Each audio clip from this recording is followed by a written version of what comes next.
Welcome to edSpective News. I'm Kevin Joa. As Parliament resumes this week, the federal Conservative government is answering questions about a conflict of interest for the Prime Minister's Chief of Staff, who is being investigated for intervening between senior government officials and representatives of his personal friend's gold mining company to talk about Canadian foreign trade policy regarding gold mining companies. Conservatives are repeating the assertion they've made through countless accusations of conflict of interest over the last few years, namely that they have erected an ethical wall to prevent any conflict of interest for Conservative MPs or staffers.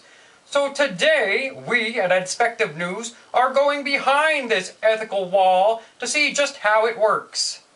And we found a potential new recruit to the Prime Minister's office, an executive at Canadian mega company SNC-Lavalin, who we will call Brad. Hello, Brad. Hello, Kevin. What brings you behind the Prime Minister's ethical wall today, Brad? Well, I'm considering becoming the Prime Minister's Director of Human Resources, so I wanted to see what life is like behind this ethical wall. So, it's an actual wall? Yes, well, actually, it appears to be a nice blanket someone's grandma made, if you can see it there behind me. That's the ethical wall? Yes, it's pretty thick, actually. No personal gain or unseemly influence is getting through that, no siree. I think it's alpaca.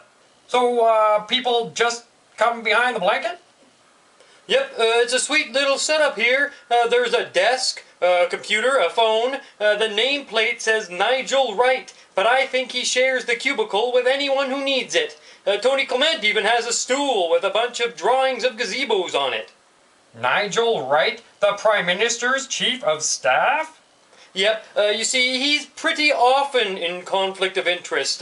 He's just on loan from the mega investment firm Onyx Corporation, and of course they have links to the government contracts like those F-35 fighter jets, and of course there's the gold mining guy. He's really good friends with him. So how does he avoid conflict of interest behind the blanket? Hey, excuse me, I'm just here on behalf of the Prime Minister, so people know he wants nothing to do with giving his buddy Gary McBride from high school a job at the Labor Relations Board. Hi, I'm the Director of Patronage Appointments. I'm in here a lot.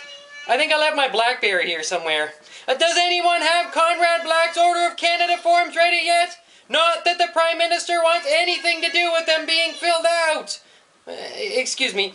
So that's how the ethical wall works? I guess so. I'm just happy to be getting away from all the scandal at SNC-Lavalin. Yes, there are accusations of influence peddling in Bangladesh, connections with Montreal mobsters, financial reporting problems, a close relationship with Muammar Gaddafi. Yeah, who'd have thought Gaddafi would become a global pariah? We sell weapons of war to countries like his all over the world, and no one ever minded. I just wish Canadians would focus on all the billion-dollar infrastructure projects we do for the federal government, including the oil sands, that in no way do I want to be included in any decision on whether to give lucrative contracts to my company SNC-Lavalin for oil sands or other federal projects. Yeah. Oh, so you'd be doing hiring and firing for the Prime Minister and there's no conflict of interest?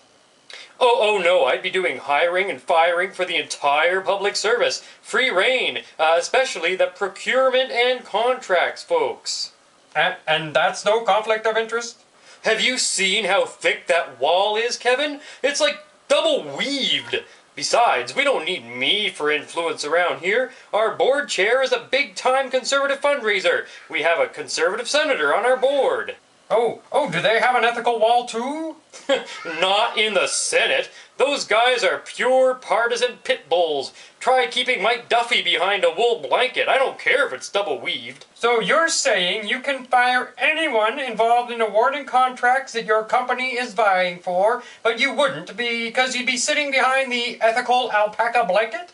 Oh no, Kevin, I wouldn't fire anyone like that, I can assure you. But as we all know, being affected can happen to any public service at any time. Isn't that just a euphemism for getting fired? Affected? No, Kevin, they just lose their job, but they can get another one, and in another department, like, environment. Okay, well, I think I understand. Thank you. Thank you, Brad. Hey, you! You're affected! Ha! Clean out your desk and go sit in the basement!